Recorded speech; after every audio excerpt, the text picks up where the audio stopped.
observation et par expérience que tout soulèvement national était impossible contre des chars et des armes automatiques et contre les méthodes quotidiennes de terreur, arrestation, emprisonnement, déportation ou exécution sans charge ni procès, qui semblent avoir été perfectionnés depuis 3 siècles, c'est-à-dire pendant les révolutions anglaises, françaises et russes, à un point tel que, pensais-je seul, un secours extérieur rendrait un soulèvement possible. J'avais oublié les ressources infinies de l'esprit humain. La première de ces révoltes eut lieu dans le Berlin Est soviétisé le 17 juin 1953, quand les hommes et les gens non armés attaquèrent les chars soviétiques à coups de barres et de pierres. Cet exemple produisit un résultat sans précédent au plus profond de l'Union soviétique elle-même, une insurrection au camp de Slaves de Vorkuta, dans le cercle polaire arctique, où les détenus chassèrent les gardes terroristes du camp et le tinrent pendant une semaine jusqu'à l'arrivée des troupes de la police secrète de Moscou, qui les matèrent à coups de tirs de mitrailleuses. Ces deux soulèvements eurent lieu alors que la clameur occidentale à propos de l'antisémitisme derrière le rideau de fer était encore forte.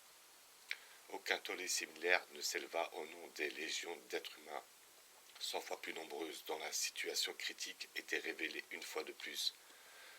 Aucune menace de guerre ou de destruction ne fut prononcée en leur nom contre l'Union soviétique. Au contraire, les politiciens et la presse occidentale les prièrent de rester calmes et de simplement espérer la libération qui, par quelques moyens non révélés, viendrait à eux un jour d'Amérique, qui les avait abandonnés en 1945.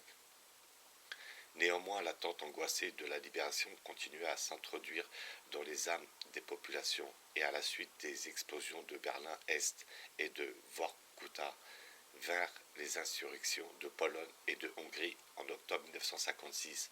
Après que j'eusse commencé ce chapitre de fin, la première fut un soulèvement national spontané, la seconde, suscitée par la première, devint quelque chose que l'histoire peut difficilement égaler. Une guerre nationale de tout un peuple captif contre la puissance écrasante du geôlier sioniste.